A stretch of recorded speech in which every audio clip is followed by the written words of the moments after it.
It was supposed to be just another late-night ride. The streets were quiet, rain gently tapping against the windshield of a black limousine. But for Mark, a single dad working extra hours as a driver, that night would change everything. Because within the next 10 minutes, he'd be underwater, fighting for breath, and forced to do something unthinkable, kiss a woman he'd never met, just to save her life. No one could have guessed that the woman lying unconscious in the back seat wasn't just anyone, she was the daughter of one of the richest families in New York. Before we begin, don't forget to hit subscribe, give this video a like, and share your thoughts in the comments. This story comes from Kindness Lights, where we share real and inspiring tales that prove kindness can change the world, even when it comes from the most unexpected places. Mark Jenkins was a 36-year-old single dad from Brooklyn.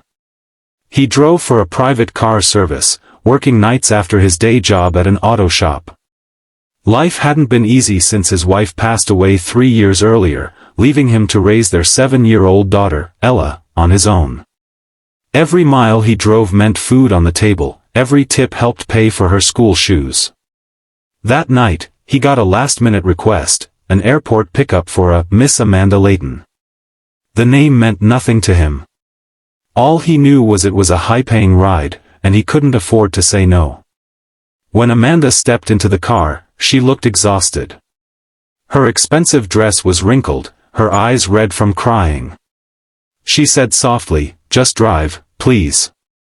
Mark didn't ask questions. He'd driven enough people to know when someone needed silence more than conversation. As they drove through the rain along the Hudson River, Mark noticed Amanda staring out the window, tears streaming down her face. He thought about Ella, how she'd sometimes cry missing her mom, and he felt a pull of compassion. But before he could say a word, a truck came speeding through a red light at an intersection.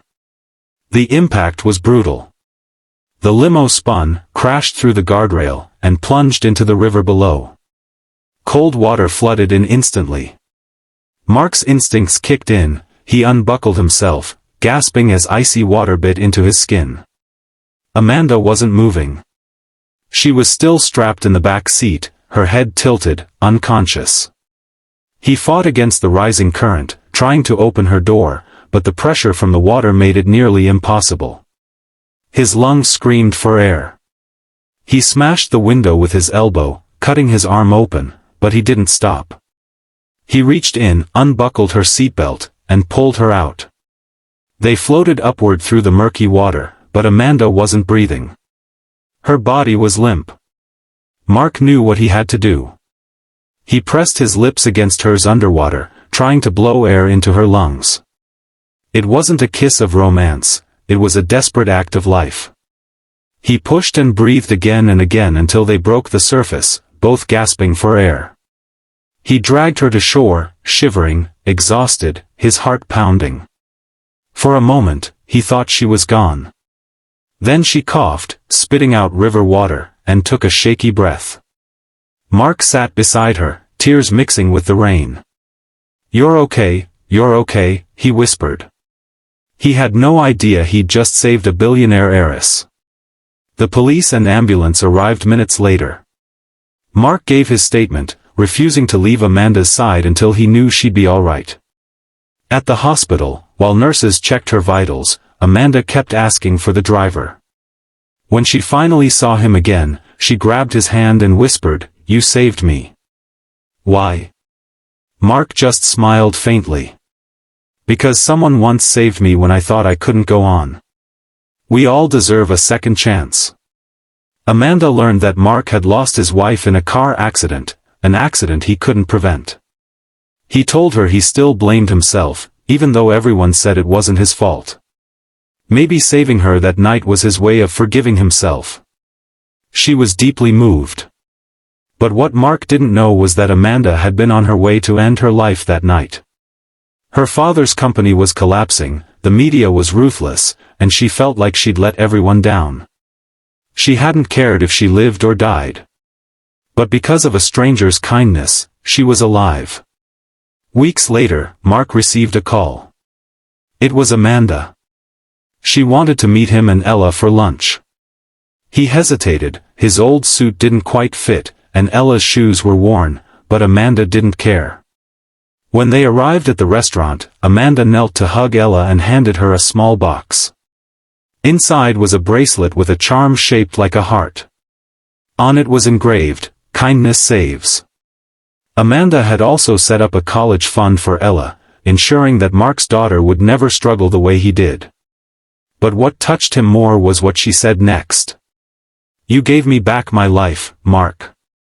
The least I can do is help you build yours." From that day on, Amanda and Mark became close friends. She often visited their small apartment in Brooklyn, helping Ella with her homework, bringing home-cooked meals, and learning what a simple, love-filled life really looked like. For Amanda, kindness wasn't something money could buy, it was something that came from the heart. And for Mark, saving her wasn't about heroism. It was about doing what was right, no matter who needed it. Months later, Amanda launched a new foundation called Kindness Lights, inspired by Mark and Ella. Its mission was simple: to help everyday heroes who act out of love and compassion without expecting anything in return. When Mark stood beside her at the opening ceremony, holding Ella's hand, he realized something profound. Saving Amanda had saved him, too. Sometimes, kindness doesn't just change one life, it creates a ripple that touches thousands. So if you ever get the chance to help someone, don't hesitate. Because you never know, your one act of kindness could be the moment that saves another person's world.